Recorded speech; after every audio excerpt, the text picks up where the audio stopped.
አሰላሙ አለይኩም ወራህመቱላሂ ወበረካቱ። የተወደዳችሁ እንዴት ቆያችሁን? የሚያዝያ 24 2017 ዓመተ ልደት ሚንበር ኸበር ጀመረ። የዕለቱን ሚንበር ኸበር እየመራው ፋይዛ መሐመድ ከናንተ ከተመልካቾች ጋር ቆያለሁ። እስከ ፍጻሜው አብራችሁን እንድትዘልቁ በአክብሮት እየጋበዝኩ ለዕለቱ ከያዝናቸው ጉዳዮች መካከል አበይቱን አስቀድማለሁ።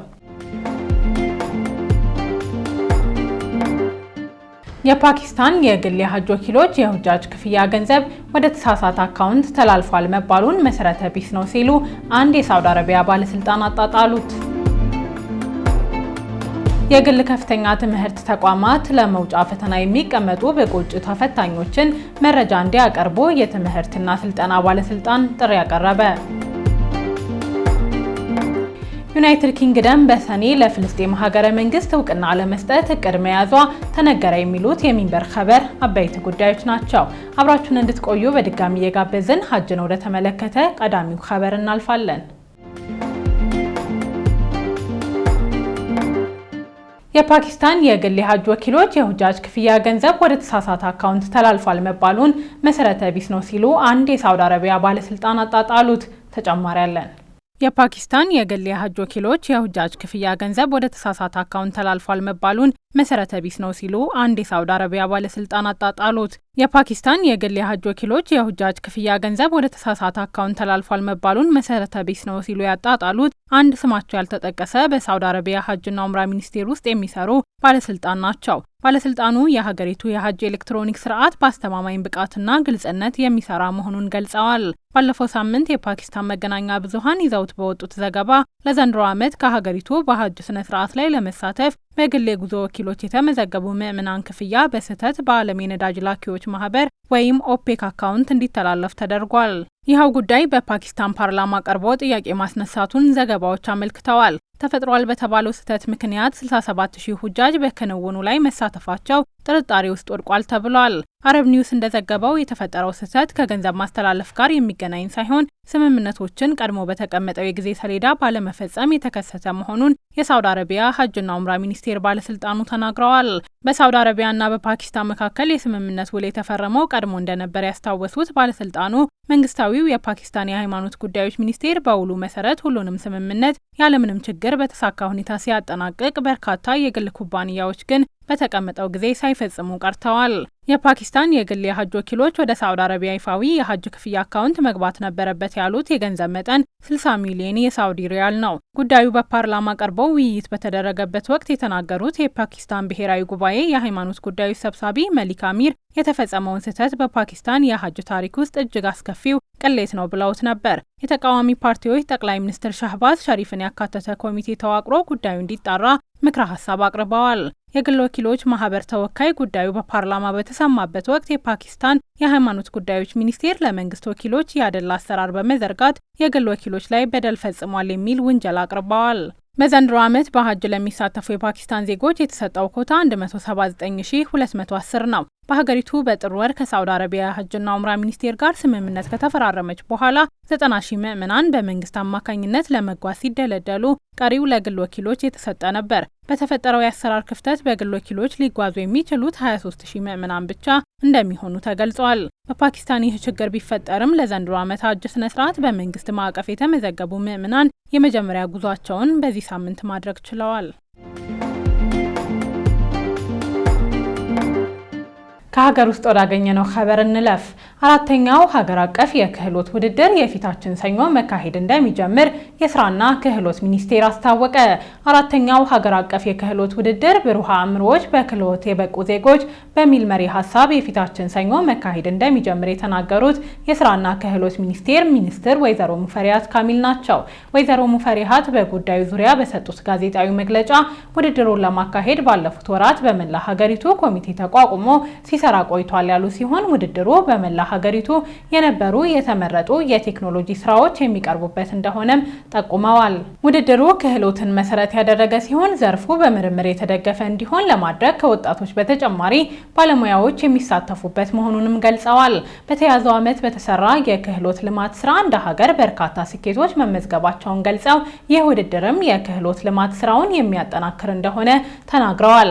ከዚህ ቀደም በነበሩ የክህሎት ውድድሮች ላይ ላይ ችግር ፈቺ የሆኑ ቴክኖሎጂዎችን በማቅረብ ረገድ እንዲሁም የገበያ ትስስር ላይ ውስንነት እንደነበር ያስታወሱት ሚኒስትሯ በሶስተኛው የክህሎት ውድድር ላይ የነበሩ ክፍተቶች ተቀርፈው ውድድሩን ማካሄድ በመቻሉ በአራተኛው የክህሎት ውድድር ይህ ተጠናክሮ ይቀጥላል ብለዋል። ከሚያዝያ 27 እስከ ግንቦት 2 2017 ይካሄዳል የተባለው አራተኛው ሀገር አቀፍ የክህሎት ውድድር በ22 ዘርፎች የሚካሄድና 7 ቴክኖሎጂዎች ለእይታ የሚቀርቡበት እንደሆነም ጠቁመዋል። ውድድሩ በ4 ማዕከላት እንደሚካሄድም ወይዘሮ ሙፈሪሃት ካሚል መግለጻቸውን የዘገበው የኢትዮጵያ ፕሬስ ድርጅት ነው። የግል ከፍተኛ ትምህርት ተቋማት ለመውጫ ፈተና የሚቀመጡ ብቁ እጩ ተፈታኞች መረጃ እንዲያቀርቡ የትምህርትና ስልጠና ባለስልጣን ጥሪ ያቀረበ። የኢፌዴሪ ትምህርትና ስልጠና ባለስልጣን የግል ከፍተኛ ትምህርት ተቋማት ለመውጫ ፈተና የሚቀመጡ ብቁ እጩ ተፈታኞች መረጃ እንዲያቀርቡ በደብዳቤ ጥሪ አቅርቧል። ባለስልጣኑ ለሁሉም የግል ከፍተኛ ትምህርት ተቋማት በላከው ደብዳቤ የዘንድሮ የመውጫ ፈተና በሰኔ ወር እንደሚሰጥ አስታውቋል። በተጠቀሰው ጊዜ ለሚሰጠው የመውጫ ፈተና ከወዲሁ ብቁ እጩ ተፈታኞች ለማጣራት እንዲቻል ዘንድ ተቋማት ፍቃድ በተሰጣቸው ትምህርት መስኮች ትምህርት ደረጃ መርሃ ግብርና ካምፓስ መሰረት ከሚያዝያ 24 2017 እስከ ግንቦት 10 2017 እንዲልኩ አሳስቧል። የትምህርት ሚኒስቴር ከ2015 አንስቶ የመውጫ ፈተና በሁሉም ከፍተኛ ትምህርት ተቋማት ተግባራዊ ያደረገ መሆኑ ይታወቃል። የከፍተኛ ትምህርት የመውጫ ፈተና ማስፈጸሚያ መምሪያ ቁጥር 919/2014 እንደሚደነግገው የመውጫ ፈተናን በወቅቱ ተደራሽ ለማድረግ ፈተናውን በዓመት 2 ጊዜ መሰጠት አለበት። ሚኒስቴሩ ባለፈው ዓመት የመውጫ ፈተና ከወሰዱ 22 የግል ትምህርት ተቋማት አንድም ተማሪ አለማሳለፋቸውን መግለጹ ይታወሳል። የትምህርት ሚኒስትሩ ፕሮፌሰር ብርሃኑ ነጋ እንደገለጹት ከሆነ በ2016 በአጠቃላይ ከተፈተኑት መካከል 87 በመቶ የሚሆኑት የግል የከፍተኛ ትምህርት ቤት ተማሪዎች የተሰጣቸውን የመውጫ ፈተና አላለፉም። በመጀመሪያ ዲግሪ የዩኒቨርሲቲ መውጫ ፈተና ማለፊያ ነጥብ ማምጣት ያልቻሉ ተማሪዎች ከ6 ወራት በኋላ በድጋሚ ፈተናውን መውሰድ እንደሚችሉ ትምህርት ሚኒስቴር ከዚህ ቀደም አስታውቋል። ዩናይትድ ኪንግደም በሰኔ ለፍልስጤም ሀገረ መንግስት እውቅና ለመስጠት እቅድ መያዟ ተነገረ። ዩናይትድ ኪንግደም በመጪዎቹ ክረምት ወራት ለፍልስጤም ሀገረ መንግስት እውቅና ለመስጠት ከፈረንሳይና ሳውዲ አረቢያ ጋር ውይይት እያካሄደች እንደምትገኝ ተዘግቧል። ይህንኑ የብሪታንያ የውጭ ጉዳይ ሚኒስትር ዴቪድ ላሚ ከ2 ቀን በፊት በሀገሪቱ የህዝብ እንደራሴ ምክር ቤት ውስጥ ለሚገኘው ለዓለም አቀፍ ግንኙነትና መከላከያ ኮሚቴ ባደረጉት ንግግር ማረጋገጣቸውን የሚድል ኢስት ሞኒተር ዘገባ ያመለክታል።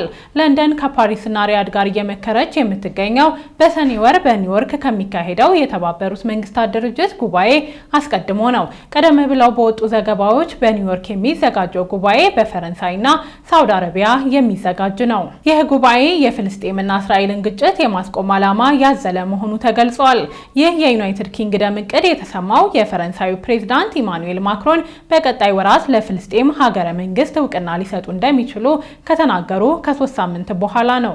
ማክሮን በወቅቱ ከፍራንስ 5 ቴሌቪዥን ጋር በነበራቸው ቆይታ ሀገራቸው በቀጣይ ወራት ለፍልስጤም ሀገረ መንግስት እውቅና እንደምትሰጥ ጥቆማ በመስጠት ትክክለኛው ጊዜ ሰኔ ወር ሊሆን እንደሚችልም ገልጸዋል።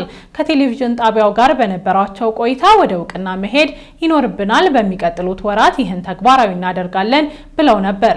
አክለውም ውሳኔውን ያሳለፉት ማንንም ለማስደሰት ሳይሆን በተወሰነ መልኩ ትክክል በመሆኑ የሚደረግ ነው ሲሉ አስረድተዋል።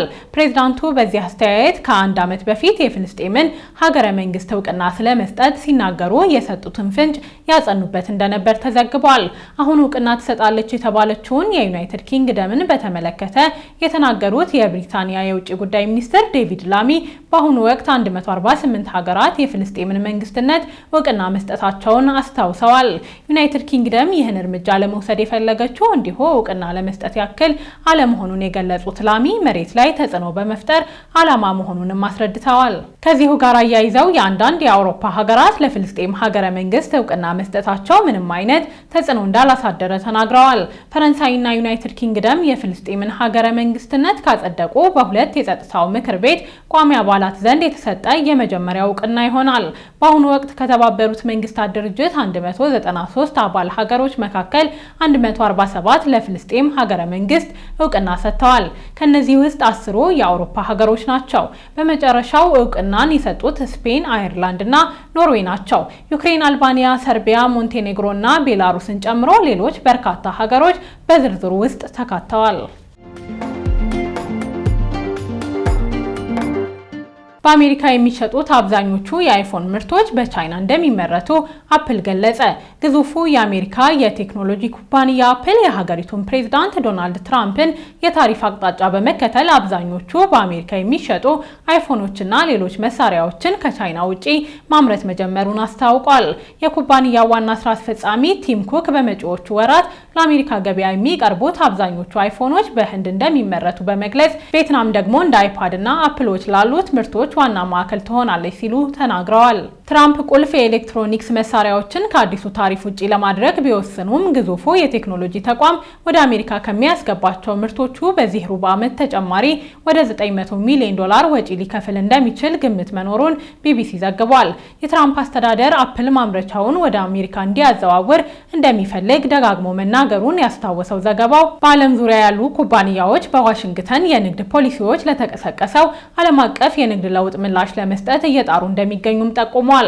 ሐሙስ ዕለት ከባለ ሀብቶች ጋር ስለ ኩባንያው የፋይናንስ አፈጻጸም ውይይት ያደረጉት ቲም ኩክ አፕል ከቻይና ወደ አሜሪካ የሚገቡ ምርቶቹን የአቅርቦት ሰንሰለት እየቀየረ ቢሆንም በዚህ እርምጃ ዋነኛ ተጠቃሚ ለመሆን የተዘጋጁት ህንድና ቪየትናም ናቸው ብለዋል። የትራምፕ አስተዳደር ወደ አሜሪካ በሚገቡ ምርቶች ላይ ታሪፍ እንደሚጥል ካስታወቀ በኋላ የአፕል አክሲዮን ዋጋ አሽቆልቁሎ ነበር። የታሪፉ ዓላማ ኩባንያዎች ማምረቻቸውን ወደ አሜሪካ እንዲያዞሩ ለማድረግ እንደሆነ ተገልጿል። የተወደዳችሁ የተከታተላችሁ የምትገኙት ሚንበር ኸበርን ነው። አብራችሁን ስላላችሁ ደስ ይለናል። ለሚንበር ኸበር ጥቆማ ወይ ማስተያየት ካላችሁ በአጭር የስልክ ቁጥር 9282 ላይ ብትልኩልን አጣርተን መልሰን ለእናንተው እናቀርባለን። የሚቀናችሁ ማህበራዊ ሚዲያ ከሆነ በሁሉም አማራጮች @ሚንበር ቲቪ ብላችሁ ብትፈልጉን ታገኙናላችሁ። ድረገጻችንን www.minbertv.com ብትጎበኙ ደግሞ አዳዲስ መረጃ ታገኛላችሁ። ወደ ተመልካቾች ለዛሬ ያዘጋጀነው የሚንበር ኸበር በዚሁ ተጠናቀቀ። ፋይዛ መሐመድ አብሬያችሁ ቆየው። ወሰላሙ አለይኩም ወራህመቱላሂ ወበረካቱ።